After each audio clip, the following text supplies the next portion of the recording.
Ladies and gentlemen, my name is Paul Heyman.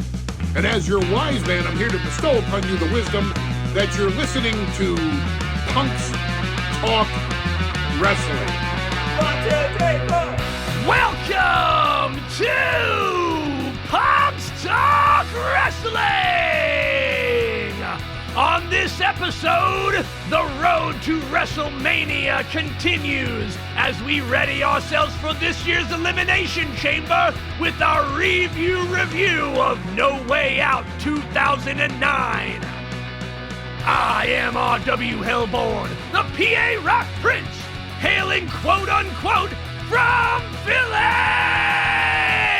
And I am one half of the Crown, which is one half of your Punks Talk Wrestling Inter-Universal Tag Team Podcast Champion host of the world.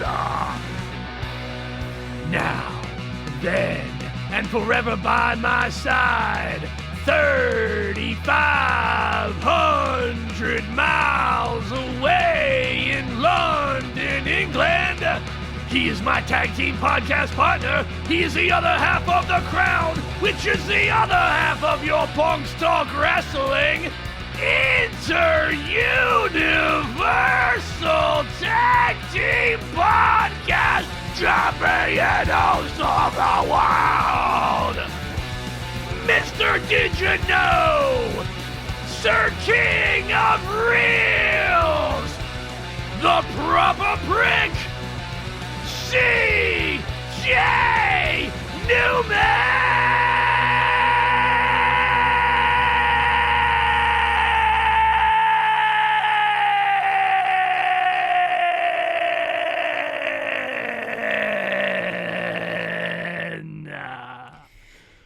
Did you know that there have been 34 Elimination Chambers up until now?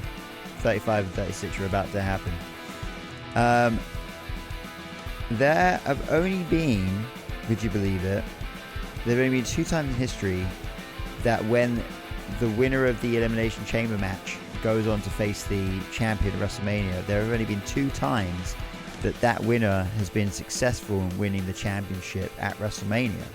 And those 2 times are Bianca Belair in 2022. And she went on to face Becky Lynch at WrestleMania and won. And the other time was The Undertaker in 2008, and he went on to beat Edge at WrestleMania. So that's a kind of a crazy statistic. You'd think that a lot more people that won Elimination Chamber would then go on to win the championship, but it's only ever happened twice in history. Sounds like it's about time for there to be a third. For that to happen again, yeah. Yeah. That's not a very good record. Yeah. And I guess a lot of the earlier Elimination Chamber matches were for championships, yeah. And I didn't quite get the number of how many are not for championships, but actually I can find out right now. 1, 2,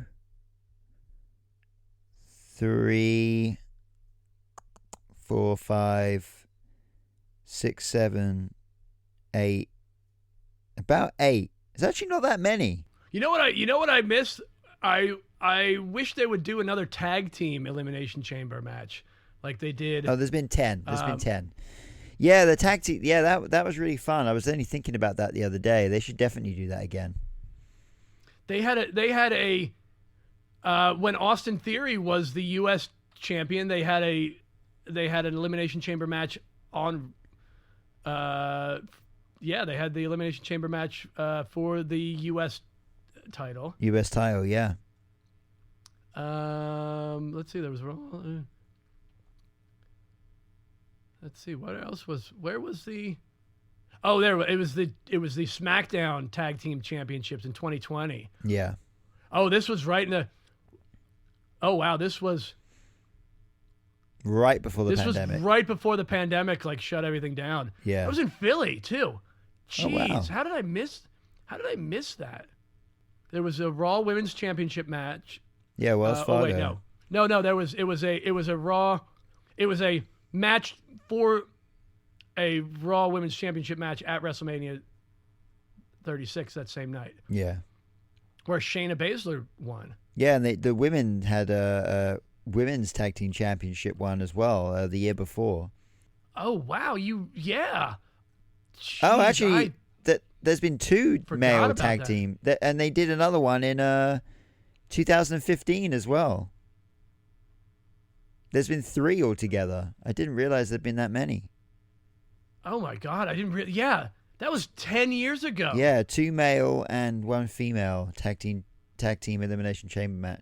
Oh my god, and Ryback won the IC title. Yeah, that's the first time in it was the ever vacant- for the- something that wasn't The a world vacant title. IC title. Yeah, So there's been 3 tag team. I'm gonna have to go back and watch those too because I know. I thought that I only one of completely them had forgot there happened. I was- forgot about the other 2. Yeah. I completely forgot. I mean, I didn't even realize that the women's tag team championship was even around in 2019.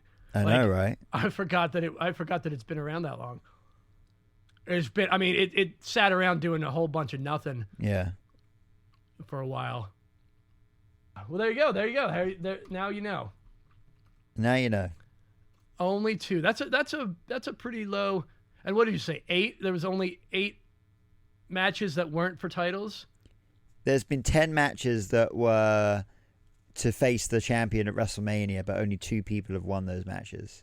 Okay, so that's a 20%. That's a 20% success rate. Yeah. It's not looking good. It's not looking good for the winner of the Elimination Chamber this year. But I think that definitely maybe it's time for a turn. Maybe it's time for whomever wins this year's chamber. Yeah, that's when you combine the women and the men's matches as well. So, but yeah, Right. There's been 10 all overall, and only 1 woman and 1 man actually, Undertaker and Bianca Belair.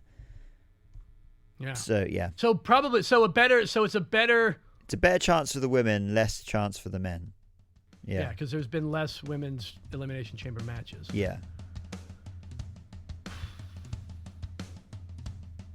Well, I guess there's nothing else for me to say until you say. How's about we talk about No Way Out 2009? Let's see. I've got the Wikipedia page up. Same. I Shout out got to a few Wikipedia. notes from when I watched it. I have no notes. You have no I notes. I completely forgot. I watched it. I watched it last week, and I did not make notes, but I have certainly memories. Where are we? So, Let's start. Yeah. No let's Way start Out off- let's- 2009 is this ended up being, I think, it was the final No Way Out held until 2012. Because No Way Out was then replaced by the Elimination Chamber pay-per-view Yeah. the year after. Yes. This was because when we were rolling for this last week, this was like number 8 or something. Yeah, This yeah. was, they've had several Elimination Chamber matches. Before that, In they other used to do pay-per-views. Elimination Chamber at Survivor Series. Then they moved it, which would have been in November. Then they moved it to being like a deciding factor after the Royal Rumble, but up to WrestleMania. So they moved it to No Way Right. Out, and then they changed the name of No Way Out to Elimination Chamber. So the one in 2009 was actually the penultimate one, because the final No Way Out pay-per-view was in 2012, and that was in June. So I don't know what. I guess that was a time when they were just randomly placing pay-per-views wherever they wanted them. Yeah, they were just reusing, And they kept renaming the- them the constantly. names. Yeah. Yeah, that was an era where we had. I'm pretty sure that was 2012 was, or somewhere in that time period was when we had the worst pay-per-view name of all Yeah. time, when they had Great Balls of Fire. Right, yeah. No, goddamn, that was the dumbest Yeah. pay-per-view name. Yeah, we had Fatal 4-Way, like that didn't need to be a pay-per-view. You could have just had a Fatal 4-Way match at a Right. pay-per-view and called it anything else. I don't know why you had to call it Fatal 4-Way. A Capital Punishment was another one. There was Over the Limit. Over the Limit, yeah. In 2012, what else? What else was? We had Bragging Rights for a bit. Yeah, Bragging Rights was a thing. Yeah. Oh man, there's been a lot. Yeah, and it was all around that same era as well. Yeah, 2009 to 2000 or whatever, 2010 to 2013. Yeah, Fastlane was another one, which I don't know, not the worst, but obviously not the best. That's for sure. Yeah. Yeah. I mean, they were trying new things. It was a weird time. It was a weird time back then. Yeah, Stomping Grounds, Roadblock, Breaking Point. They were just fucking around with names at that point.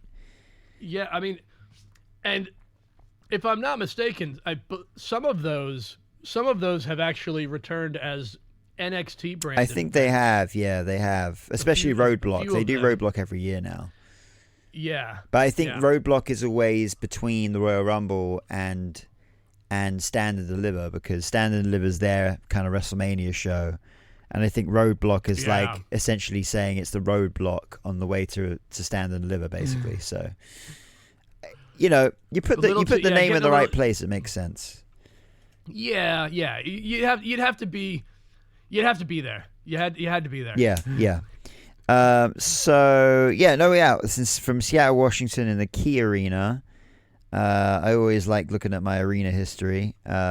This place. Wow! Look at the new name of the Key Arena. The Climate Pledge Arena. That's a touchy subject for you guys at the moment. What? Like, what does that even mean? Is Climate Pledge Seattle a brand? I guess it's gotta be Climate.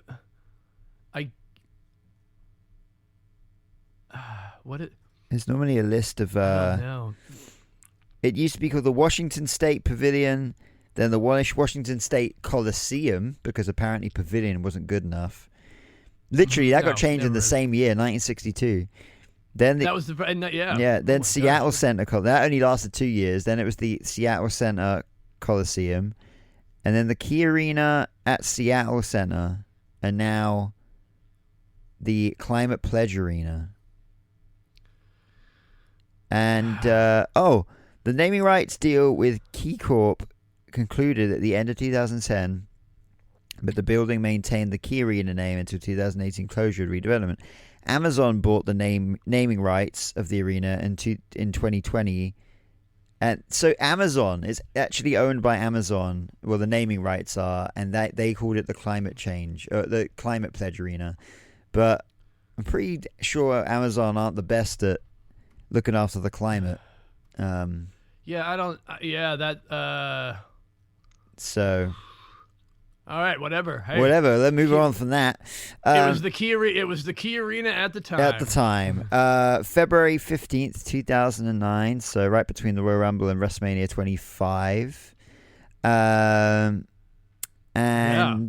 Big time frame. What else is there to say? I don't think there is anything sticking out. There was 11,200 in attendance. That's right, 11,200 attendance, a buy rate of 272,000, which I think is just how many people bought the pay-per-view. I don't really know.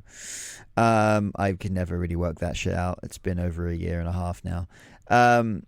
We've just never. Yeah, I mean, we've never really. But it's a number. None of our listeners have explained it to us, and we're not going to look it up. Yeah, we've got. We don't got time. We don't got time to figure that shit out. Yeah.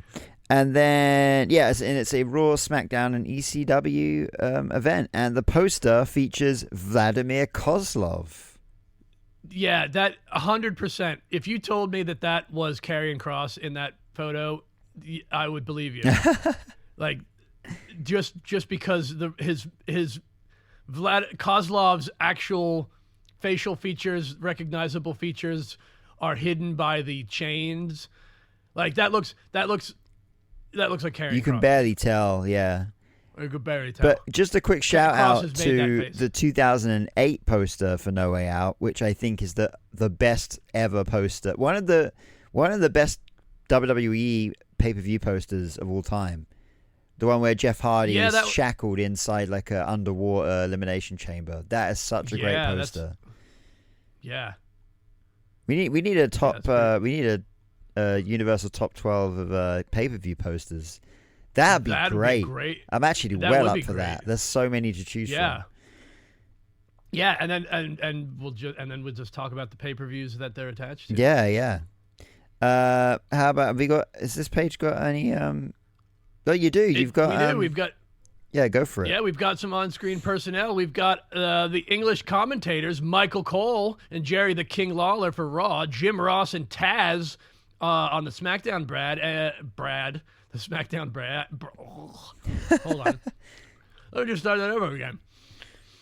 We've got on-screen personnel and the English commentators. We've got Michael Cole and Jerry the King Lawler on Raw, Jim Ross and Taz for SmackDown, and Todd Grisham and Matt Stryker as the ECW commentators. Spanish commentators Carlos Cabrera and Hugo Savinovich.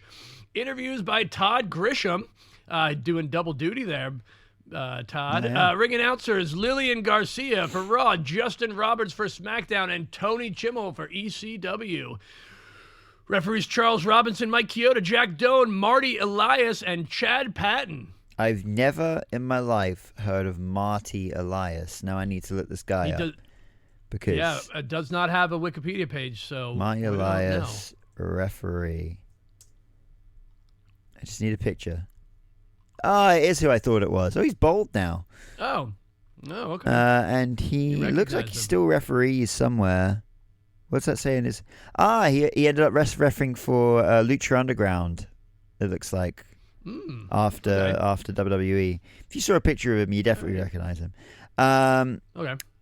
And it's so weird here. Like this is like in the modern day, like on a PLE, they won't have both the Raw and the SmackDown ring announcers. They'll just have the one. Oh yeah, I totally Yeah, you recognize it. There you go.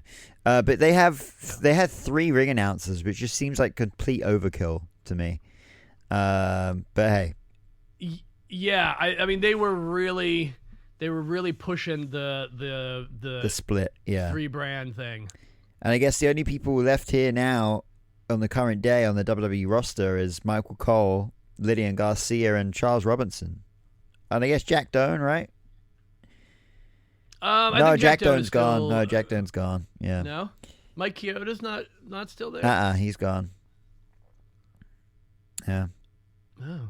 God damn. Yeah, that's right. Yeah, 2020 Chioda was the longest tenured referee in WWE history. There you go. We had a dark match, which was Melina versus Beth Phoenix for the Women's Championship. And there was no time. No time. Don't know any details about it. All we know is Melina was the champion, and she beat She pinned Phoenix. She pinned Beth Phoenix and retained her championship. So that's all I know about that, because that's all I got written in front of me. Going straight into the first match, which was for the WWE Championship. It was Triple H versus The Undertaker versus Edge, who was walking in as champion, versus Jeff Hardy versus Big Show versus Vladimir Kozlov. Yeah, a name that I had totally forgot about, by the way, Vladimir Kozlov. Yeah, he was one of those guys. He was one of those big brute guys that, you know, some people in the company love guys like that, and he wasn't there for a long time. I mean, Kozlov, how long was he even there? Let's take a quick look at Kozlov's WWE career. He was 2000 and I guess if he was in OVW from 2006 to 2008, and then he was in the WWE until 2011. So very short run. Yeah, 3 years. Yeah, 3 years. But then I Yep, just read that he's been in Impact Wrestling since 2021. Is the Russian language commentator. Really? Oh, look at that. Yeah. Yeah. Well, how about that? And then he made an appearance in 2021, and then a couple in 2023, where he actually helped Dirty Dango in a match. Oh. So, yeah, who knew? Oh, interesting. Yeah. Well, look, good for him. Still being in the business. Still doing his thing, yeah. Still doing his thing. So Shout out to Oleg Alexandrovich Prudius. what a name! Yeah, I mean, With a name like that, you kind of got to look like Vladimir Kozlov, don't you? You can't not. yeah, you kind of Yeah. You don't really have much of a choice. First match, Elimination Chamber. What'd you think? Well, I mean, when I was super excited when the dice totally fell exactly on this event. Yeah. Yeah, Edge coming into the Elimination Chamber as champion. I think he was deep in his the gimmick where he and Vicky Guerrero were, I guess, a couple. Sort of, not really, but were they? I mean, they definitely were together. Yeah. In some form. But there's a lot of things you kind of want to forget about some of. Yeah. But yeah, we saw the shocking early pinfall by Edge getting eliminated by Jeff Hardy in 3 minutes before the second entrant even. Yeah. entered. So I think I've got 2 minutes and 50. I actually, it says on Wikipedia 3 minutes, but I read somewhere else it was 2 minutes 59 seconds. And this will go down as man, I mean there's some the quickest. It's the quickest elimination ever in an Elimination Chamber match, and it's the only time ever that it's happened that someone's been eliminated before the third entry is even into the match.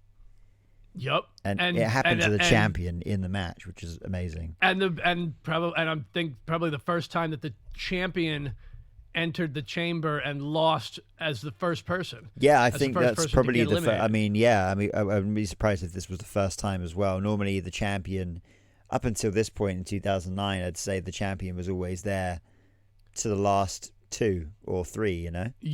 Usually that is.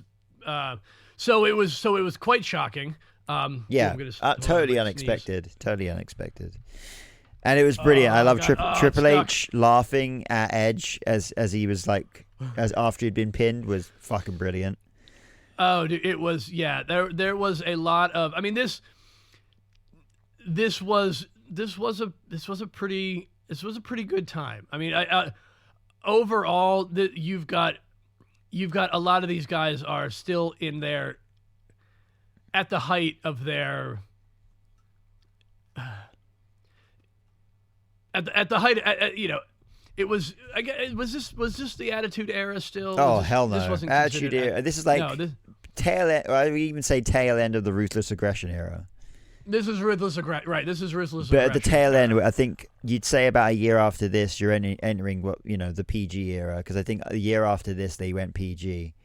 So. Oh yeah. We're just about starting to go into that realm at this point. So 2009 is a bit of a dead year for me for wrestling, because I just started to, I went to uni and everything, and I kind of had no good way of watching back then. So, I watched when I could, but yeah, I mean, Triple H, Undertaker, Edge, Jeff Hardy, Big Show, like they're all, top tier talent. Current. I mean, these are the guys that are keeping it all going. Yeah. Yeah, absolutely. Well, yeah, I mean, I think. The Hardys are not in the Hall of Fame The Hardys yet. aren't. Big Show isn't. Obviously, Edge, Undertaker are. Triple H is in as DX, but he'll be in there by next year, by the WrestleMania. Sorry. Yeah. Don't think Vladimir Kozlov will ever be a Hall of Famer. That's unfortunate, but it is what it is. Not everyone can. I mean, I wouldn't even say that's unfortunate. That's just how it is. Yeah, it's just how it is. Yeah. It's just how it is. But yeah, we had Big Show getting superplexed by The Undertaker, Yeah. I absolutely love how this didn't collapse the ring, but I guess you could say the ring was surrounded by an elimination chamber, and that's why it didn't collapse. So I'm going to go with that. It was reinforced. Yeah. Certainly. They didn't do the ring collapsing bit until later, like that. No, right? The first one was 2003. It was Big Show and Brock Lesnar on SmackDown. Oh shit! That happened. That was 2003. Yeah. Jesus, that was over 20 years ago. Oh my God! Yeah, it was. Anyway, but so Kozlov comes in second. Yeah. So it's Hardy versus Kozlov for a bit. For a hot second. Yeah. For a hot second. Big Show enters third. Then Jeff Hardy, then Undertaker is, and then Triple H is the last one in. Last one in, yeah. Yeah. I mean, it. As far as Elimination Chamber matches go, like it was great because the biggest thing about the match was of course that Edge got eliminated first, so there was a guaranteed new champion. Yeah. And I don't think there was any problem, with Triple H being the one to win. Overall the match was pretty damn great. Yeah, so with Triple H winning the match, like what they were gunning for. So Randy Orton had just won the Royal Rumble, and coming into this pay-per-view, Randy Orton had just punted Vince McMahon in the head, and he had knocked out and kissed Stephanie as well. So this is basically Randy Orton's psychopath era. So sorry, go ahead. Oh no, like you said, this is sort of the end of the ruthless aggression into PG. Yeah, where there was still some salacious, questionable storyline. Choices go. Why did? I guess it was just to show how insane Randy Orton was being. Which we'll get into the next match. But what else do you want to say about this chamber match? Just so Randy, obviously they were trying to like get Randy Orton and Triple H to go against each other at WrestleMania. Obviously, with the match we had coming up after this as well, we'll get into it, but obviously Orton takes out Shane McMahon as well, so he's kind of plucking off the McMahons one by one to eventually he gets to the actual member of the McMahon family, or by marriage, who is the wrestler, which is Triple H. And real quick, that rivalry was so fucking good, and then the match itself at WrestleMania was just not great. It wasn't bad, but it wasn't WrestleMania worthy. I think it just fell a bit. It didn't hit the expectation I think people were expecting it to, and I think a lot of people would probably agree with that. But that is what it is. Like you said, this was still a rough patch, rough time. Yeah. But speaking of Randy Orton and Shane McMahon, their no holds barred match. Again, it was great for what it was. Yeah. Any Shane McMahon match is going to be full of Shane McMahon getting brutalized. Yeah, spots and bumps. Yeah.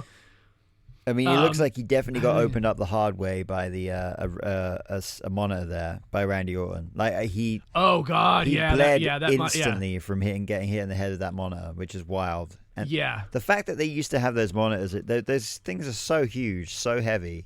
Dude, yeah, they're just cased in metal. Like there's nothing forgiving about them. Nuh-uh. Now they're all just on iPads. Yeah, just little LED, tiny little touchscreens, maybe, whatever. But yeah. And Shane does a massive he does a coast to coast on Cody Rhodes, which is quite funny. It's so wild seeing Cody Rhodes 15 years ago, 16 years ago. Oh God, yeah, Cody Rhodes and Ted DiBiase interfering. Yeah. But yeah, there's a coast to coast on Cody, and then goes straight up to the corner and does the flying elbow through the announcers table as well. So of course, wild. Yep. What else happened in that match? It's just hardcore. There's a lot of weapons. There's tables. There's chairs. There's kendo sticks. There's everything. The superplex. Yeah, there was the superplex through the table. Oh yeah. And then Shane goes for a punt, which is this turn straight into an RKO, which was pulled off pretty smoothly as well.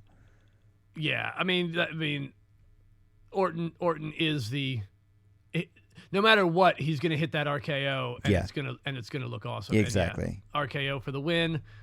The third match. I mean, I know we're kind of rolling right through it, but I mean, there isn't. You gotta go watch. You gotta watch it. Like to really understand. There's. What do you say about it? But I forgot Jack Swagger was the ECW champion for a time. Yes, I mean, there's a lot of things. Not many people were ECW champion, but this ECW. Let's just take a quick sidebar at this. The WWE ECW. This went on. How long did this go on? From 2006 to 2010. Until 2010? Yeah. For 4 years. Wow. It feels like it wasn't that Doesn't much. but I guess Rob Van Dam won the title. Well, he beat Paul Heyman. He beat John Cena, and obviously they reinstated the ECW championship. And then a month later, that's right. They would bring in the ECW TV, a brand new branch, a brand new brand. Sorry. Right. So Rob Van Dam was the WWE champion at ECW. He faced Cena at One Night Stand. Yeah.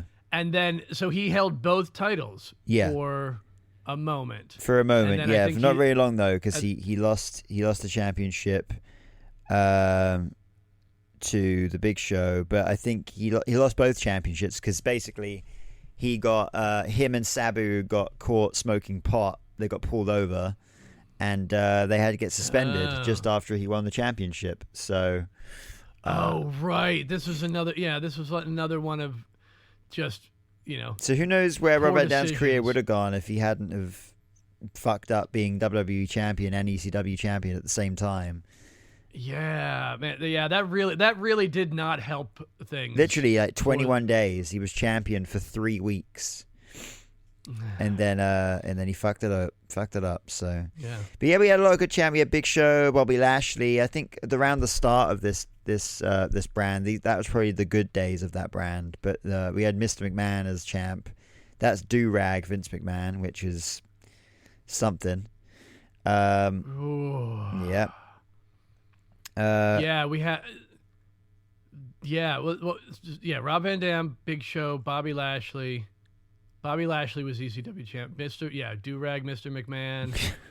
Pin Lashley in a handicap match, which involved also Shane McMahon and Umaga.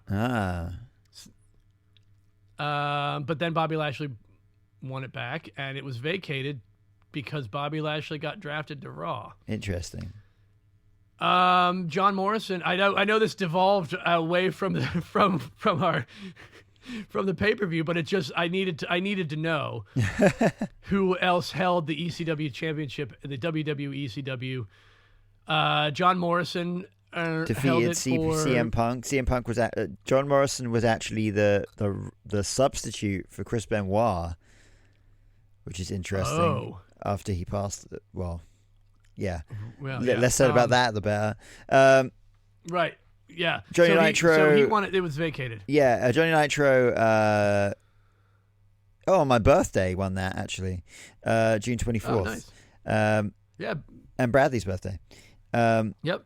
69 days. CM Punk won that, and then it was recognized as a champ. Then it says SmackDown and ECW.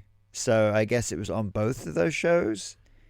I think it was because Chavo. Yeah. Chavo was a member of the Chavo- SmackDown roster, and the title becomes shared between SmackDown and ECW. Interesting. Okay. Weird. And then Kane wins it. Oh yeah, that's when he beat Chavo Guerrero in like. Let's find out real quick because I know that match was really, really quick. That match was Kane versus Chavo Guerrero was 11 seconds. There you go. That was an 11-second match. So Kane was a member of the SmackDown brand at the time. He won the title, thus making the title exclusive to SmackDown. The title was returned to ECW. Then Kane deflected to the ECW brand 2 days later. The title was exclusive to the Raw brand when Kane was drafted to Raw on June 23rd. Oh my God. This gives Kane the distinction. But He's the only wrestler to carry the championship over 3 different brands. Yeah, very, very weird. Why was this so messy? Jesus Christ. Well, because they didn't know what the fuck they were doing. Yeah, especially with this They brand. didn't know what the fuck was going on. Yeah, Paul Heyman's well out of the picture at this point. He left after less than a year, so... Right, it wasn't really ECW. Mark Henry held it for 70 days. Yeah. And that was on Raw and ECW, so... So, yep. And then finally, and then we had a nice clean run here. So Matt Hardy won a scramble match. This is where... Yeah, okay. And then we got Jack Swagger, Christian, Tommy Dreamer, Christian again, and then Ezekiel Jackson. Ezekiel Jackson was the very last ECW champion. ECW champion for one day, for less than a day, because it was retired immediately after Ezekiel Jackson winning it due to the brand being discontinued. Exactly. That is probably the only thing that Ezekiel Jackson is really remembered for. Yeah, that and winning the Intercontinental Championship and being a member of the Core. So he was? Yep, he was a member of the Core. Oh my God. Oh, you're right. I mean, no, but that's not memorable. But that's the thing. It's not remembered. It's not memorable. You're right. Yeah. Oh, yeah. There you go. Well, there you go. There's a brief overview of the WWE CW Championship. Yeah. Normally we do whole episodes on title histories, but that was a quick and easy one. Back to our regularly scheduled episode of the actual match: Jack Swagger versus Finlay. With Hornswoggle and obviously since we ran down the champions, we know that Finlay did not beat Jack Swagger. Nope, and I mean I got nothing to say about this match. It wasn't great, but Finlay is great. It's great to see Finlay. It's great to see Finlay because he loves to fight. Everything he does looks so snug and he's just a great wrestler. Such a fucking great wrestler. So. And I believe he is still. What is his current? He's current trainer and coach at the Performance Center. Yeah. And also producer.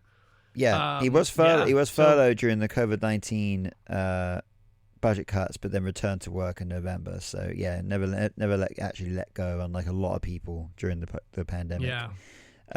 But yeah. Well, yeah, because he wasn't a performer. He had different roles. Yeah. But yeah, it is good. It was good seeing Finlay in action. Yeah. The precursor. Did Finlay and Sheamus were in WWE active at the same time? They were. Did Finlay and Sheamus ever fight? Let's really quickly find out. I don't think it will let's look. Take much effort. We're just going off on all the tangents today because really this pay-per-view is not as great as we wished it would be. I think that the 2 chamber matches were good, but it looks like we on why did the 23rd of November 2009 we had Sheamus versus Finlay. Yeah, we did. Look at that. All right, well. But it seems like that's the only time it ever happened, so. Yeah. Yeah, it seems to be. All right. Well, which is the same. Is this the same match? Yeah, I think that's obviously because Sheamus debuted in 2009, so this must have been just after his debut. Yeah. They decided, hey, you're from Ireland and you're also from Ireland, and you both should fight each other because why not? Because why the fuck not? Yeah. Why the fuck not? It was probably a pretty good match. If anyone remembers Finlay versus It's like Sheamus 5 minutes long, but yeah. It's not okay, so it's not a great match. Probably not a great match.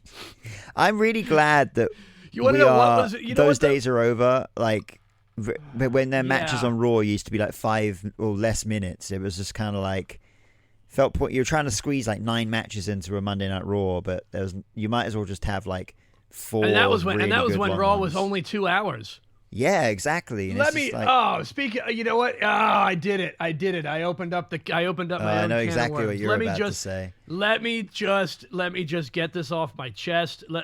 Because my chest is congested with Yeah, a bit so of you need to let bronchitis. something off your chest. I need to get this off my chest. The internet whining community once again has decided that they're not happy with the runtime of any of Raw. You can't fucking please these people. Like I'm hearing, especially after this week, the biggest complaint was that they cut Raw being 2.5 hours. It's 2.5 hours. It's been 2.5 hours. Triple H has said it since the beginning that they're aiming for the 2.5 hour mark. And what Triple H said before they even came to Netflix is like that Raw could be 40 minutes or 4 hours if they want it to be. It can be as long as they want or short as they want. But this notion that people that this idea that everyone has in their heads that is just completely wrong.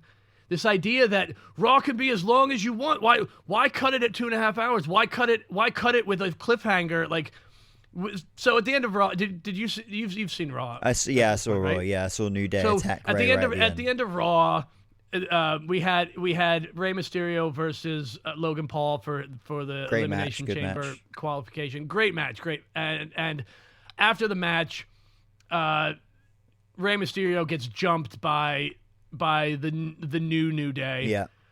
And oh my God. Let me cut you off there. Right? Just- Let me cut you off there. You saw the end of Raw and you saw that happen. What did you do immediately when you saw that happen? I got excited to find out what happened. Right. So did you watch Raw live? I did. I was watching You watched it live. Cool. So I didn't watch it live. I watched it the next morning, right? Because obviously time differences. Okay. What did I do as a smart wrestling fan in 2025 who has a smartphone at their fingertips, just like most people that watch professional wrestling? I went to the internet and I went to the YouTube, the WWE YouTube page, and the very last video they uploaded from the night before was what happened. Aftermath. So then I watched the New Day beat down Kofi Kingston. I watched Dragon Lee come out. You know. Yeah, and it's exactly what I said, but it is to drive. It is a show. It is theater, and it's a show, and it was meant. The cliffhanger was meant to leave you in suspense. Yeah. And then to want to find out what happened. Yeah. And well, also, what the fuck? Yeah. It's also for the live audiences to get something else that isn't shown on the program. Yeah, and it's also a way of driving traffic to their website and the YouTube page. Exactly. Yeah. It drives traffic to their other channels, to other things. That is the point of it. And these people just complain. These are the exact same people that were complaining 2 months ago that Raw being 3 hours is too long. And now they're complaining that 2.5 hours, they shouldn't cut it at 2 hours. It could be, why don't they... Like, this is what it sounds like. And goddamn, it's just... It irks me. It's one of the things that keeps me off of social media more than anything is because, like I said, it's just hard to deal with these wrestling fans online. They're not even fans. They're just people looking to complain. Yeah, and man, it's gets so. It's just the same as the people that are complaining about Jey Uso winning the Royal Rumble, but then every time I tune into, well, he seems to be the first ever wrestler in history to have his music replayed 3 times over the last 3 televised events because the crowd love him so much. Yeah, it's just you gotta stop. You people gotta stop. It's I've always ignored the IWC, but they don't even exist to me at this point. And I've got to find I really got to do better. I got to do better at keeping myself away from it because honestly, what the problem is, it's making it harder for me to want to engage with other people online, which is something that we need to be doing. You know, I need to be doing it from the and I'm just engaged. You know, if you go to Threads, follow us on Threads or Instagram and Facebook at Punks Talk Wrestling, YouTube /Punks Talk Wrestling, or our Patreon.com/Punks Talk Wrestling. I've got that. This is my goal. This is my 2025 goal to be a better person online, and I've got to work. I've got to find a way to not get sucked into these things. But it's just, man, it's hard. I've mentioned it to a couple people online too. That this gets brought up by a lot of people that we follow. That it's just, we're just tired of hearing people complaining about dumb bullshit. Like, are you mad? Are you mad when the television show, you're like any other show does this? Like, you end on a cliffhanger to find out what happens next. I don't understand. The biggest problem is I don't understand why these people bother. Like, why are they even watching it all? They've always, the thing is, they've always existed and they always will. And the opinion I'm going to listen to the most on professional wrestling is my own. And then after that, my friends, when I can have a nice friendly debate about a storyline or a wrestler that's not nasty. It's like, just like, you know. You know what you got to be, everybody in the IWC, you should follow Anthony Porter. My friend Anthony Porter, he's the positive, like, he's the pinnacle of a positive wrestling fan guy. He just, whenever he talks about wrestling, all he talks about is what he loves. He never complains about anything. That dude is the most positive, like, guy there is. Yeah, and I think that we preach that too on this podcast. Like, we're here to just celebrate. Shout out to Anthony Porter. We're here to celebrate whatever the fuck we enjoy. And hey, if there's shit out there that people don't enjoy, there's shit out there that we don't enjoy that other people do, that's cool with us too. I'm fine with that. Yeah. Anyway, you know what I did enjoy? I enjoyed the Shawn Michaels versus Bradshaw All or Nothing match. I enjoyed the match. The storyline's so stupid, but the story. Yeah, back to veering quickly back into what this episode is supposed to be about. The All or Nothing storyline was. That was a shit story. It's terrible. I mean, it was just. I feel like we were. Like, at the Royal Rumble, there was a little... I did a little research. There was a little backstage tease between Shawn Michaels and The Undertaker at the Royal Rumble. And I feel like after the Royal Rumble, between the Royal Rumble and, like, No Way Out, I feel like they were like, well, we can't tell the story for this long. We're going to have, like, Undertaker in the Elimination Chamber and stuff, so we need to have Shawn Michaels do something. So I think they just, like... Although I would have just put him in the Elimination Chamber and taken out Vladimir Kozlov, but whatever. I think they were just trying to find something for him to do, and I feel like this is the best they could have come up with at the time. Apparently, I think you could have just a good storyline between Shawn Michaels and JBL that was just a storyline. Like, that's a good match, and it was a great match. And again, I guess there had to have been something else going on in, like, 2008, 2009. Was there, like? Wasn't that when, like, the housing crisis, like that? Well, 2009 happened? Was the recession, right? In this, maybe. So maybe they were trying. again, I guess they were trying. You know, we've said it before. This was a time when things were not as great because as we know, there was no competition for WWE at the time. They'd already beaten WCW, so they went into this. They kind of had this little bit of a slump. And they tried. At least it's a storyline that we've never heard this story before. Like, we've never had this storyline before where a main event wrestler was in such financial woes that he needed to become an indentured servant to JBL, the rich market tycoon. I mean, and I loved JBL at this time. I love this character of JBL because it was such a departure from his the APA stuff. It was I don't know. I liked it. He seemed really natural as this arrogant, wealthy Texas heel. Yeah. There was some. Yeah. I don't know if I actually remember it correctly or if I'm just. But there was some pretty questionable sketches that they did with JBL at that time period, because I know there was a lot of because that was a presidential election year. Yeah, they did the stuff. Well, I think it was right at the start of that gimmick around 2004.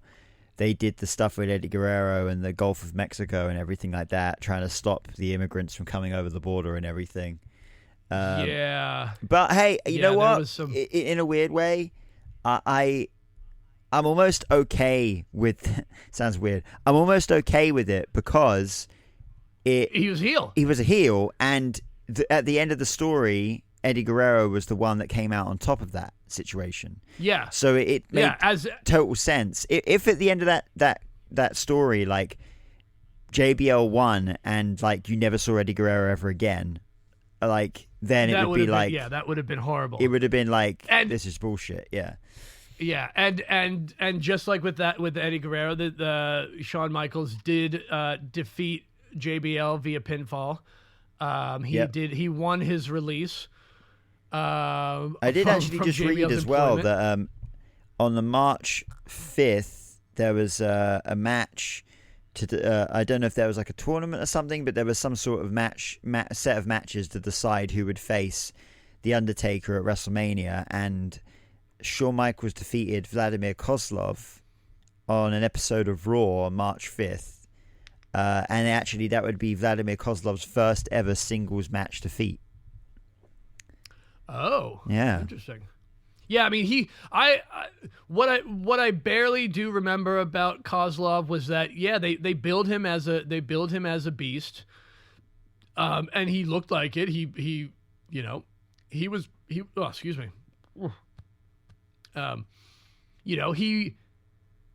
did as much as they could with Kozlov, you know, and we'll see, in the next, in the next Elimination Chamber match, we had another guy who they did as much as they could with him, but Michaels versus JBL, the match itself, I mean that. It was a great fucking match. Yeah, there was no way this was going to be a bad match. Both of these guys are great in the ring, and it was good to see the clothesline from hell. Fucking match. Yeah, it's always good to see that. Oh man, what? And not only that, by the way, like JBL is now like showing up everywhere, just clotheslining from hell anyone he wants. Mostly, it's Matt Cardona. He's been fucking over Matt Cardona a few times. I was hoping that he would, because he was on Raw a couple of weeks back. I was hoping that we would see him do one there, but he didn't, unfortunately. But it was good to see him anyway. It's always good to see JBL. It really is. I know he's got a little bit of he's got some stink on him. If you listen to the Something to Wrestle I don't know why Bruce. I don't remember why Bruce Pritchard has not been on the Something to Wrestle podcast with Conrad. Yeah. But JBL has taken his place, and I really do want to binge some of those because I heard him talk about. I know there was some issues with Mauro when Mauro Ranallo was announcer, which I really loved Mauro Ranallo as an announcer. I thought he was really good, and it was sad that he did not stick around. But I know there was some issues, so there was some allegations, and from what I understand, it was there was a lot of things that were just blown out of proportion, and supposedly JBL and Ranallo are on good terms. So I'm glad to hear that. But I know that I know that Ranallo had his own personal issues with things, and apparently it was just the environment was not a good environment for him for him. And that's unfortunate because he was a really good dude and he was really good at what he did, and I would love to hear him on commentary again someday if that could ever be a thing. Yeah. But anyway, great match, 13 minutes 17 seconds. Shawn Michaels is freed from employment and free of debt. So yeah, yippee. Yippee. And then he went to face the Undertaker at WrestleMania. Yeah. In one of the best Mania matches. WWE matches of all time. Period. Straight so up. good that they had to do it again the next year. That's right. And next up we had the main event. I think is the only time, right? That's the only time that they've had. Well, no, I guess it's not the only time because Cody Rhodes versus Roman Reigns. Yeah, and obviously Undertaker Triple H the 2 years after that as well. But at the time, right? Never mind. It was so probably it's not, at the time. It was probably the first ever immediate rematch. Yeah. Yeah, I think because obviously Rock and Austin had done it 3 times already, but they never had it 1 year after another. This is probably the first time they did it 1 year after another. I think this was this was probably the only time. Maybe I'm just making this up. I'm just it might be wrong or not, but to my knowledge, there we go. I'll use it to my knowledge. This is the only time that they had a repeat match, a WrestleMania repeat match, not for any titles. That's probably true. I actually just thought because at WrestleMania 2000 you had the Dudleys, Edge and Christian, and the Hardys, and then WrestleMania 17 the next year you had the same match. So, but that was for the tag team championships. They were for the tag team titles, yeah. Yeah. So I'm going to say that was probably the first time there was an instant repeat. Shit, we might need a top 12 WrestleMania repeat matches. Yeah, that's episode. True. If there's enough. Hey, this is we need to fill up a lot of space when you're on vacation. So yeah, I know. Right? Here we go. Yeah. Then into the main event, we had Kofi Kingston. No, we didn't. It was billed as Kofi Kingston, Rey Mysterio, John Cena, Chris Jericho, Mike Knox, and Kane. But as we now know, as Kofi Kingston was coming down for his entrance, he gets hit from behind from Edge, who then just put himself in the match.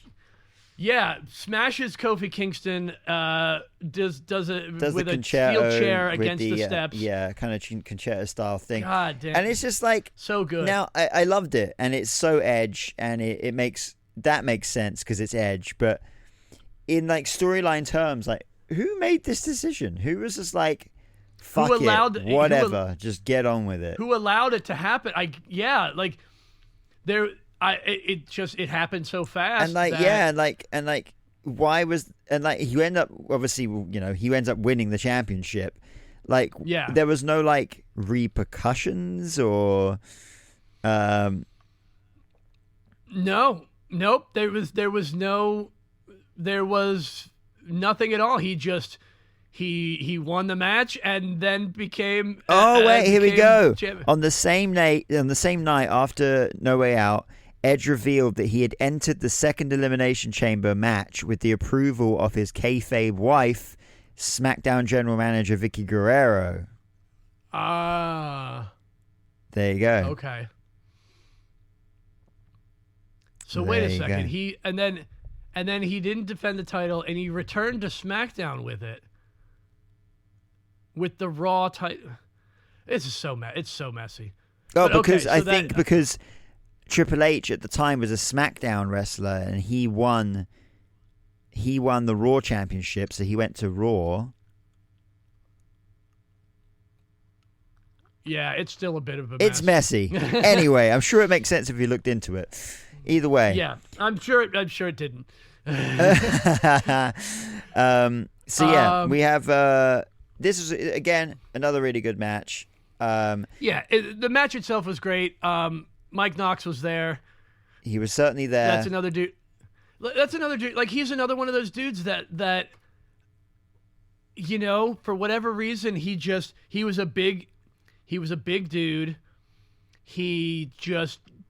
But he didn't connect. He was just a big. I was just shocked that he was still on the active roster in 2009, let alone in the main event. Like, I could have sworn that guy was released like 2 years prior to this. He was in WWE CW from 2006 to 2008. Yeah. So when did he leave WWE? It must have been Brands was 2010. 2008. So yeah, 2010. Not long after yeah, he this. left. Yeah. He went to TN. He was in TNA. Oh, that's right. He was part of Aces and Eight. He's not. It's not So all he did a bad. lot more. He is the current with Trevor Murdoch. He is the current NWA Tag Team Champion. A current. Right. NWA, That's yeah. right. He is an NWA. Holy shit! I do remember seeing that now. So he's done a lot. He's done a lot better for himself, I think, outside of WWE than he ever did in. Oh yeah, in WWE. 100%. It's kind of crazy. He had this match. He's the main event. All intents and purposes, he is the main event of a pay-per-view here at No Way Out. Yeah. And then he gets drafted to SmackDown in the supplemental draft in April. He has his first match on SmackDown in May. And that was his last ever match. Defeating R-Truth. Yeah, defeating R-Truth. And then his last win on television was... that was his last win on television. And then he was released. Knox lost... All the Aside 30 from that, televised matches he wrestled, either SmackDown WWE Superstars, whether it be singles, tag team, or multi-man matches. Wow. But in August on SmackDown he did debut new elements of his character that included knowledge of biology and the human anatomy. Using this knowledge to methodically inflict pain upon his opponents, but he didn't win. Wow, Knox's final match. I guess they tried. It sounds like they just it really sounds like one of those things where they just didn't know what to do with them. Yeah. And usually, like, I'm not usually one to side on the air of the writing team didn't know what to do with them. But I think in this era, the writing team didn't know what they were doing a lot of the time. and because of that, because of the lack of direction, and he just didn't. And a a it just bloated didn't go roster, over. but let's not forget back then. Like, I think a lot of people got brought up to the main roster way too quickly, and like Mike Knox is a Yeah. guy that probably would have hung out in NXT until they figured something out. But Obviously he was. Oh, dude, could you imagine? How old is Knox right now? He's 46. He's about my age. But man, could you imagine him like 10 years ago, Mike Knox, oh yeah, 2015 in NXT Black and Gold? Like, yeah, he probably, taking on like Samoa Joe and things like that. It would have been dude, that would have been, yeah, it definitely. But I'm glad he's still working it, and I'm glad NWA exists. Yeah. Still. But yeah, great match. The ending was amazing. We had Cena. Cena was in the match again. Barely last 3 minutes. He was in the match for no time at all, and yeah, weird. Yeah, gets gets eliminated. He gets code breaker into a 6-19 into a spear, and out goes the champion in the match. So we had both champions in both the Elimination Chamber matches lasting barely 3 minutes. So that's quite a cool move to pull for WWE. Which was really.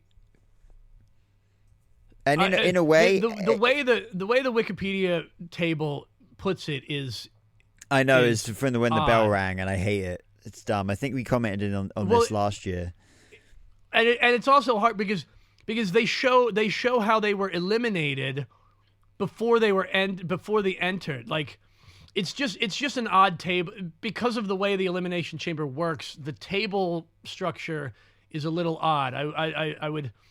Yeah, because by this token, like every single person in the Royal Rumble should have their entry time start from when the bell rings at the start of the match. That doesn't make sense. It really did. The time really doesn't. But it's also just hard to read because you're seeing John Cena was eliminated 3rd. Yeah, but he entered 6th. Yeah, so he was in. So he was in there. Yeah, it doesn't read properly. It doesn't read very well at all. No. Yeah. Anyway, winner was Edge. He entered 5th. Yeah. He entered right before John Cena. I love that John Cena Edge is last. like, it's John Cena's kryptonite because Edge cashed in his Money in the Bank, the first ever Money in the Bank on John Cena, and now here he is in a way basically doing it all over again, taking the championship away from him. Dude, can we just get AEW to fold so that we can have Edge and Cena one more time? The Edge versus John Cena as the last match. I'm sorry, but there is John not Cena's a single way in hell that the Edge is now not kicking himself, because if he had hung around, he could have got the opportunity. Guarantee they would have done that match. Dude, I don't know. Yeah, I'm like we're gonna get Cena Orton, we're gonna get Cena CM Punk this year at some point. I would have loved to have seen Cena and Edge. What the hell is he even what is he even doing in AEW right now? Wasting his time. Not to be horrible, but wasting his time. Yeah, I don't know how long there's left on this contract, but yeah. I mean, and again, I don't want to pivot into like talking trash on things we don't like. It's just really wish, really wish. It's not talking trash. It's just to me, it's just a mismatch. It's just a mismatch. It doesn't, of someone of that caliber. Like, I mean, I guess I could say the same about Chris Jericho, but he's been there since day one. It kind of makes sense. I feel like Chris Jericho joined at a time where there was hope. I don't think Edge joined in a time when there was any hope for that company, and I don't think him joining is going to change that either. So, I'm just it really, and I think really just it's not just because it's like it's not for me. We've talked before about why we don't really prefer it, and like I said, it mostly comes down to I don't like the lighting. I don't like the production. Like, I'm a production guy. I like the WWE production value. Yeah. And I don't need anything else other than that.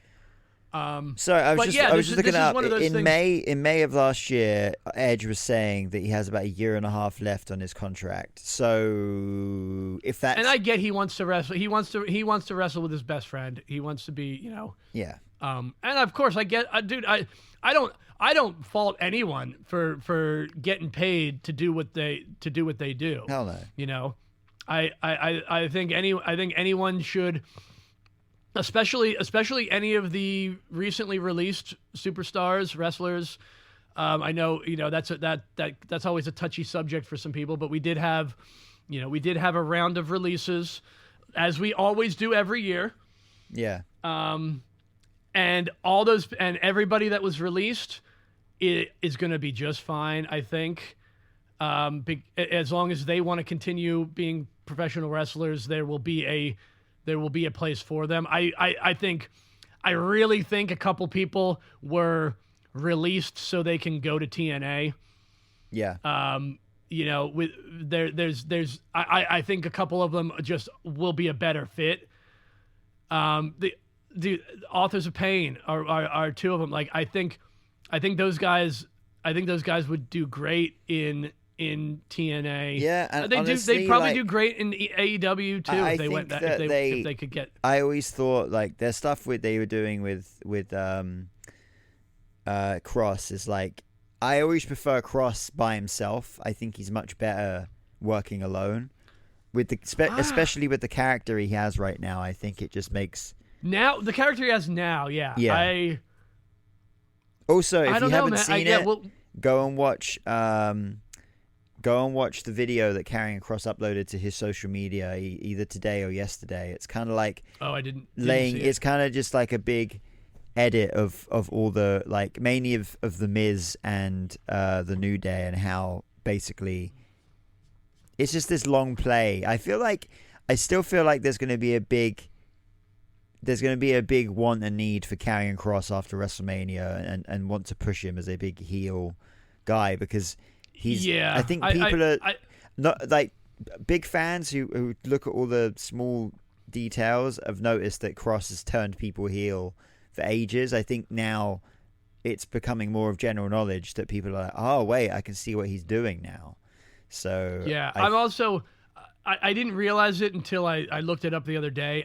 Because I was wondering why like all of the Uncle Howdy stuff and Wyatt Six stuff just stopped.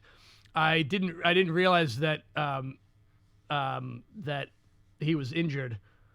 Yeah, it seems that they haven't announced what it is, but yeah, it seems like it's an injury. So, but I mean, they got drafted to SmackDown, so we'll see. Maybe Alexa Bliss will join them or lead them until Howdy comes back. I don't know. We'll see what happens. But I really don't know what but it's unfortunate because now all of those other wrestlers and their characters are on a standstill. Yeah.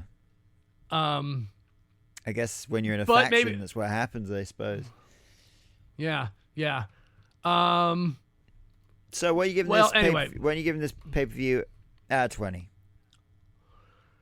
Ooh, out of 20.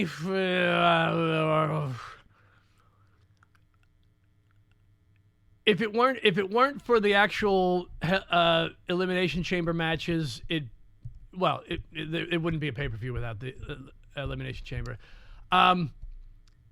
Overall, I think I got to give it like a 13.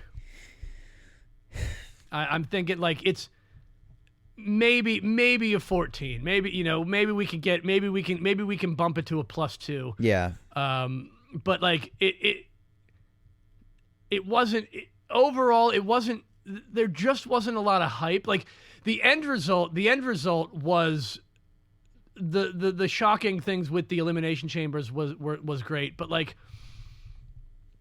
it wasn't great. It wasn't great overall, in my opinion. It wasn't bad, but it just wasn't great. Yeah, I'll go with 13. I think I think a 13. It wasn't a bad event, but it was just like the Elimination Chambers. That both those matches make this pay-per-view. Otherwise, any of those other matches could have probably been on Raw potentially. Yeah, I mean the Michaels JBL match was I would say probably the best match, like just purely the match, outside of the chamber being storyline driven. Yeah. That's what I guess we're going with 13. 13. All right, 13 it is. All right, there it is. Well, all right. Well, with that, now I guess we got to figure out what we're going to do next week. What is on the? Let's just take a peek at the calendar here real quick, because what do we got coming up? I know we have NXT. Is it NXT Vengeance Day? I'm not. That's coming up. I think it might be. Yeah. NXT Vengeance Day. Yeah, Vengeance Day. Yeah. Yeah. Bloop bloop bloop. Well, I mean, we could either do a. When is that event, actually? When is Vengeance Day? I think it's this weekend. It is this weekend, so I guess we could do a review of Vengeance Day because it's been a while since we've done any kind of NXT stuff. Yeah, I think and neither of us have watched NXT yet. This last night's episode, as of this recording. Yeah, but we all know what happened. Ricky Starks. Yeah, that's right. Has entered NXT. Literally less than 36 hours after being released by AEW. Yeah, I don't know if there was it even that long. I was the way they made it. Well, I guess 36 hours when they said hours after. They were the news reports were saying hours after his release. Right. 36 hours is hours, but that's why the way you say it matters. But yeah, let me NXT Vengeance Day 2025. Yeah, let's see what we've got. Let's just take a look at what is what's going on here. We've got the card NXT is Obafemi versus Austin Theory versus Grayson Waller. Right, triple threat match with yeah. I mean, that's gonna be awesome. Yeah. Obviously, let's just make our predictions right now. Because it is this Saturday. It's going to be, so we'll watch it, and then we'll talk about it next week. Yeah. Because we haven't talked about NXT nearly enough yet this year at all. I'm going with Obafemi, of course. Obafemi all the way for that match. Yeah. It'll be a fun match. We might see the breakup of A-Town Down Under. I sure hope so, because I just feel like it's a long time coming. So I think I think this is the kicker. This is the catalyst. This is the catalyst, and I think it's time. I think it's time for both of them to go their separate ways. Do their own thing. Yeah. One of them should be on Raw. One should be on SmackDown. And that way they can be apart. They can have a feud themselves, maybe even before that, and then go their separate ways, and then come back, in a year or two. Because, I mean, they are. Don't get me wrong. I love them together as just two arrogant assholes. Yeah. They are great, but I think it's time that both of them shine as singles. Yeah, it's time. NXT, we've got NXT Women's Champion Julia versus Bayley versus Roxanne Perez versus Cora Jade in a fatal 4-way for the NXT Women's Championship. This one's when you get something like this is tough. Now this is a tough one. Do they keep the title on Julia, the hot newcomer? To a hot newcomer to NXT, I should say. Yeah. I think they do. I don't think Julia has held the championship for long enough just yet. I think it needs a bit more. She needs a bit more time. I could probably see her against Stephanie Vecchio. I could never pronounce her name. Becker, I think. Yeah, I mean, Julia only won that championship at New Year's Evil, which is only in January 7th. So it's too recent. It's too soon. Yeah, be a great match. I mean, they did this with Ethan Page though. He came in, won the title, won the championship immediately, and then lost it. Relatively quickly after. But it's gonna be hard not to. If we're doing predictions, I think the prediction is Julia retains. Yeah. Obviously, there's Roxanne Perez and Cora Jade. There's falling out with them. Their friendship dissolved. But I really want. I mean, you can check the transcripts. I've been a Cora Jade fan since day one. I think she's absolutely. She's a megastar in the making. And if I was gonna pick anyone other than Julia to win, it would be Cora Jade. I think she needs, but maybe what she needs is just the one-on-one with Julia. I think she needs to beat Julia clean in a singles match. Yeah. So yeah, I'm gonna go with Julia too. Sweet. Yeah, me too. We've got now here NXT Women's North American Championship: Fallon Henley versus Stephanie Vaquer. This is I think this is where we're seeing Vaquer. I think she's going to take that title. Yeah, me too. I don't think there's. I mean, Fallon Henley is phenomenal. I'm we talked about this probably about a year ago when the problem with the NXT Women's division was everyone looked the same and all their names sounded the same, and we've definitely gotten away from that problem now. Actually, they listened. Triple H is Triple H has been listening. Probably Shawn Michaels obviously has been listening too. He knows what they absolutely have molded the NXT Women's division into unquestionably the best women's division in all of professional wrestling. Definitely. I don't think anyone that says otherwise just isn't actually watching. But yeah, I think I'm going with Stephanie Vaquer as new NXT Women's North American Champion. And we'll get the nice, we'll get Stephanie and Julia kind of running roughshod as the newcomers with the pedigree from the other. Yeah, I think that's where I'm going. Yeah. Yeah, I'm gonna go for Stephanie Vaquer as well.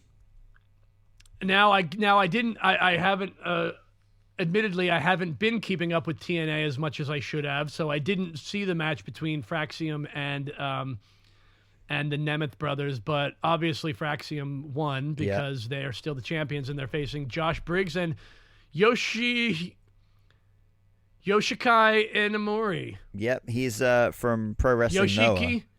Yoshiki? I think Yoshiki. Yoshikai? Yoshiki Inamura, I think, yeah.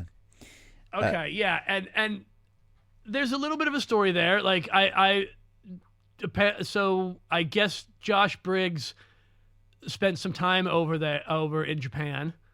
I think so, yeah. At some point, yeah, because that's what they played some video package of the two of them fight. It was sort of the I'm gonna have a match with you, and now we're friends. Now out of respect, kind of deal. Josh Briggs gave him a leather vest, so now they look like a tag team because they're both wearing black leather vests. I do not see them winning the titles, but also if they don't win the titles, then what are we doing with them? This one's kind of weird. Maybe you know what? It could be a Actually, no. I'm gonna go. I'm gonna change. I'm gonna say Briggs and Inamori. Inamura. I'm actually gonna go. I'm gonna learn how to pronounce. I'm gonna say it's gonna be Fraxium. I reckon that Josh Briggs and Inamura will actually probably break up, and we'll end up having a match between them because it would be good to have like a Pro Wrestling Noah versus NXT type match at Stand and Deliver, just to cross promote in a way. And then I reckon that could be Fraxium will then face the Hardy Boys, who are the TNA Tag Team Champions, at Stand and Deliver. Although I don't. This is hard because this is difficult because I would like to see champion versus champion, NXT champions versus TNA Tag Team Champions. Well, what we could definitely do at some point this year, because the NXT used to do their WWE used to do their Worlds Collide shows where everyone from every 3 shows, but now you could literally do a crossover show with TNA, Pro Wrestling Noah, and NXT. Literally 3 different companies. The weird thing is, the NXT Tag Team Championships are the only WWE Tag Championships that the Hardys have never held. Yeah. And so part of me just thinks, how do we get there? But the other side of it is there could be some shenanigans. There could be some run-in. There could be some outside interference that causes Fraxium to lose. Yeah. Doesn't mean they can't win they could Briggs and Inamura could win the titles and then lose them again pretty quickly, which then sets up the fight between the two of them. Yeah. Maybe, but something is just telling me I got to go with my gut. I think Fraxium loses the titles this weekend. Okay, I'll go with Fraxium retaining the titles. All right, so it's the one thing that's going to determine. Well, let's see what else we got. We've got a Trick Williams versus Eddie Thorpe in a strap match. Trick Williams. Trick Williams, yeah. Eddie, I mean, I don't get Eddie Thorpe. I'm sorry. I'm not saying he's a bad wrestler. I feel like he just fucking appeared out of nowhere and suddenly he was in the main event. Yeah. I'm like, who are you? Like, where the fuck did you come from? I don't get it. Yeah, there's just something about him that's just nothing about him is resonating. It's he's kind of like the Vladimir Kozlov of NXT. He's there to get beat. You know, he's there to be like act seemingly, and he's good. Like he's good in the ring. He's good, yeah. I think not to say that he's bad. I just feel like he got inserted into the main event picture like so suddenly, and I'm like, it just it's just not working. Why wasn't he? He should have been like working up the ranks, North American Championship, Tag Team. I don't know. Just felt like he popped up, and like I feel like I didn't watch NXT for 1 week, and then I watched it the week after, and then he was in the main event. I was just like, where did he come from? I feel like he's got to after this. After Trick Williams just beats the crap out of Eddie Thorpe with the strap, like he needs to back up and maybe get into the North American Championship thing, or maybe what happens is Trick Williams beats him out of NXT and he shows up in TNA with a chip on his shoulder. I don't know, like it's just not working. It's just not working for me. Like I've tried. I want him to succeed. I don't want anyone to feel like they're just there to get beat, but he's really just there to get beat. You know, like I can't figure it out. I don't know if anybody of our listeners, if you can explain why Eddie Thorpe. You know, why? Like how? Why Eddie Thorpe? Why Eddie Thorpe? You know. And then last but not least, we've got Javon Evans versus Ethan Page. Yeah, the grudge match. Has been a good. I'll tell you what. This has been a good storyline. The broken jaw, the shattered jaw, him coming back and then getting it's just like. It's going to be Javon Evans, I think, has to win. I think he has to win, but I can actually see this match being thrown out. I feel like it ending in a no contest. Either that, or I could see Ethan Page getting the win. I could see that. Ethan Page getting the win, but through disqualification. I could see that. I could see that too. Yeah. Where Javon just goes crazy. Just fucks him up. Yeah, that kid, he's on the hype train right now. Like he's definitely in a sort of like a young Kofi Kingston position where he's like the super high flyer. He's the spot maker. He's all positivity, all guts and balls. That kid is, and I dig him. I dig him.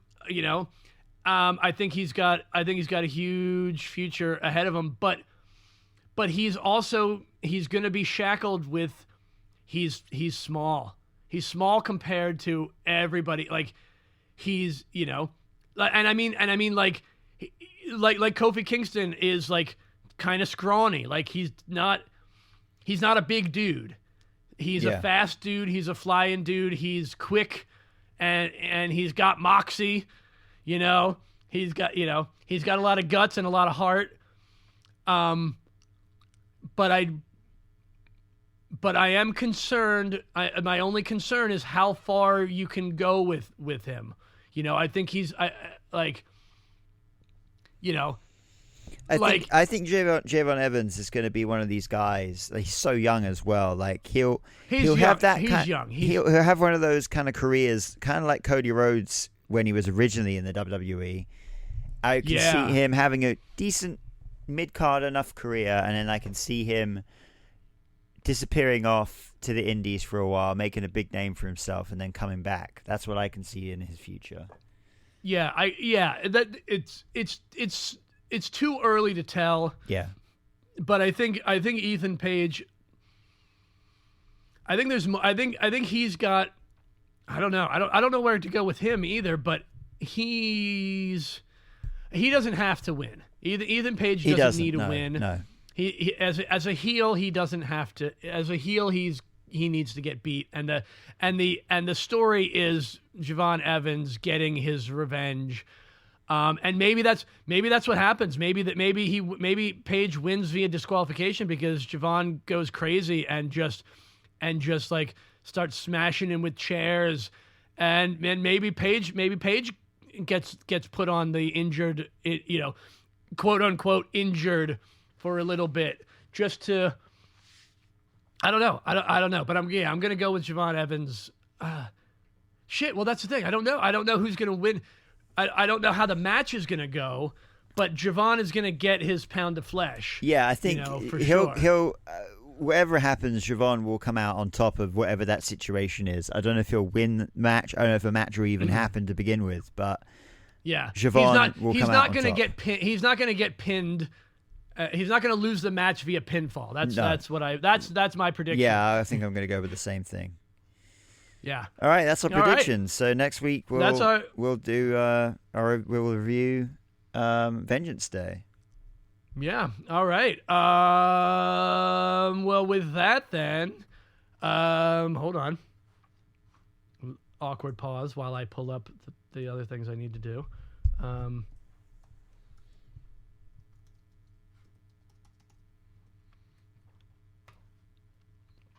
I guess it is time for our shout-outs. That's right.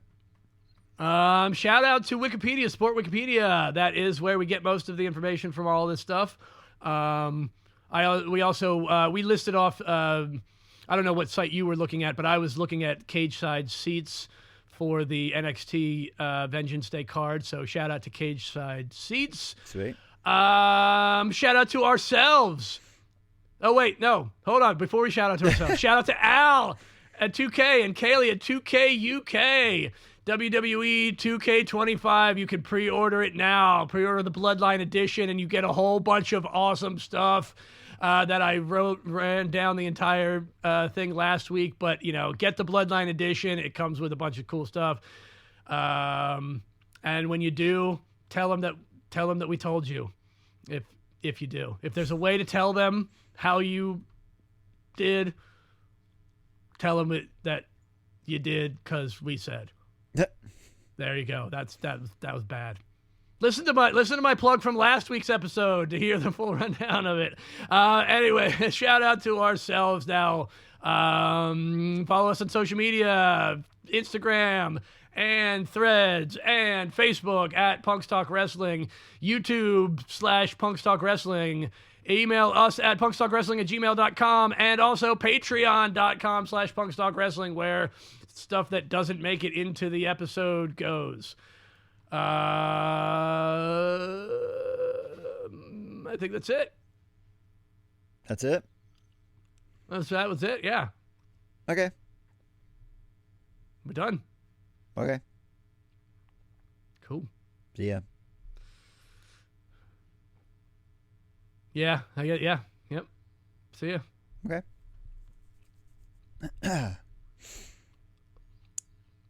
You gone? No, I'm still chewing my Icebreakers Ice Cube raspberry sorbet gum. Yeah, this is a wild flavor. Raspberry sorbet. The kind you get at a secondhand store like Ollie's for $2.99 instead of $5.70 from other places. Jeez. It is, yeah. Icebreakers Ice Cubes gum is pretty expensive. It's like $5 for a little pack of these. How many servings? Serving size, 1 piece. Servings 40. So 40 pieces of gum for $5. That is a lot of pieces of gum too. 40 pieces of gum is a lot when you look at it that way. I don't have my calculator. Chewing is 12.5 cents every okay. chew. Every okay, piece 12 and a half pennies per piece. I don't know. Maybe that's, I don't know. That might not be actually that bad. But it's better when you buy it at Ollie's for $2.99 than for like $5. But also, they got these crazy flavors. We also picked up a what's the other one? Bubble Breeze is the other pack that I got from Ollie's last night. Do you have a thing? You don't have Ollie's in the UK? No. But you have stores like Ollie's. Like they get like, not always name brand things. Yeah, we got Lidl, like Lidl and Aldi would be our ones. Yeah, we've got both of those too. Yeah, but this is like you get like off-brand thing. Their tools section has like stuff. It's one of those stores that has a little bit of everything. It's great. But all of the things is like, it's not like new stuff. It's like the stuff that didn't really sell, or we're gonna sell it for less. That's why you have raspberry sorbet for $2.99, because it doesn't sell because no one's gonna buy raspberry sorbet Icebreakers Ice Cube gum for $5. That's a horrible plug for yeah. That's not, you're already plugging them there. We're not gonna get a sponsorship by telling people no one will pay full price. But this is the world we're living in right now. Anyway, I think now we're done. Now we're done. Bye.